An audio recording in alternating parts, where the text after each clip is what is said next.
Hello everyone, welcome to my YouTube channel IT Info. Today we will discuss about what is Microsoft 365. Let's continue to the video and let's discuss about the topics that we will cover today. First topic is what is Microsoft 365, and then we will continue to comparison between on-premise and M365, and third we will move to why you should move to Microsoft 365. Let's start with on-premise environment.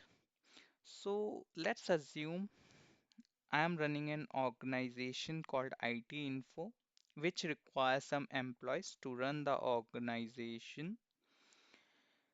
Let's assume I have hired some employees. So the hired employees needs a user ID to log in into a service or a machine.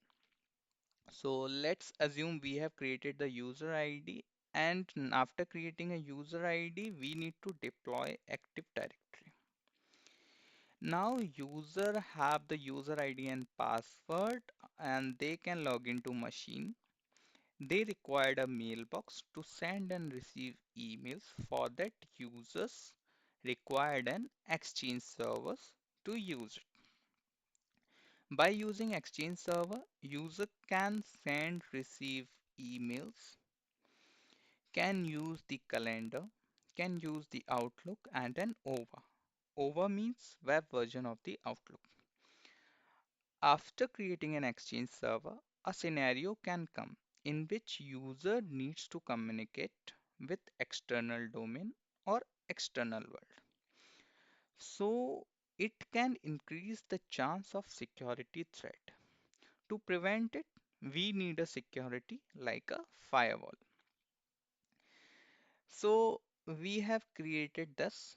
After creating or managing a firewall, we required an admin to manage the Exchange server.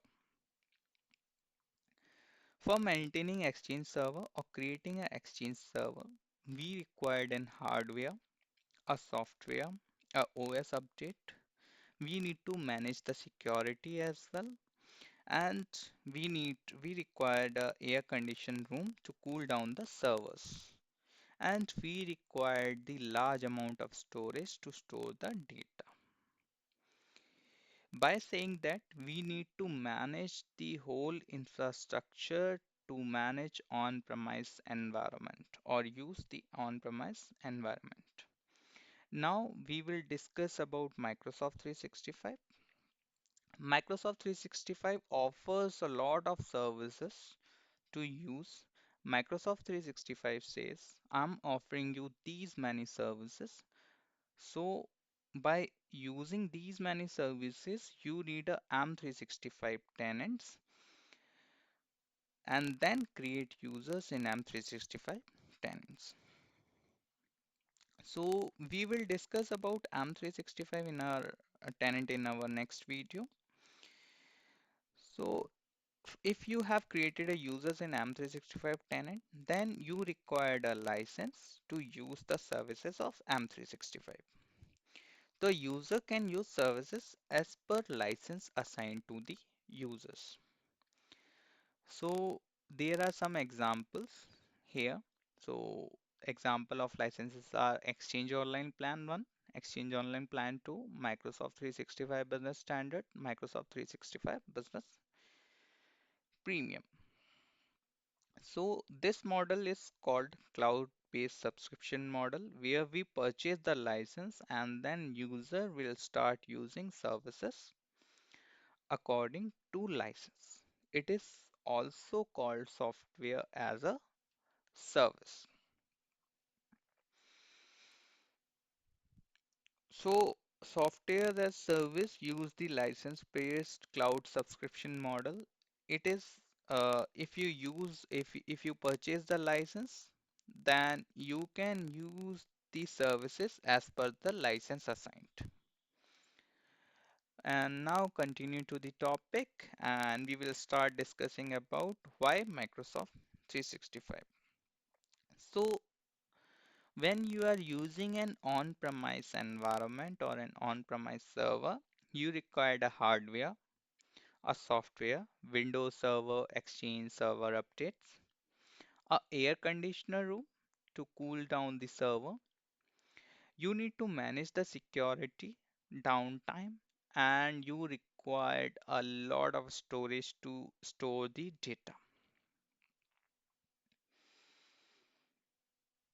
So if server goes down, your user will not be able to use the services. These things will change when you use M365 because once you create tenant, your data will stored in M365 data center, which will be taken care by Microsoft. So Microsoft also take care of storage, security, hardware, and software. Microsoft says because it is a web-based admin console you can get or web-based services which can be managed by a single machine or even with a mobile.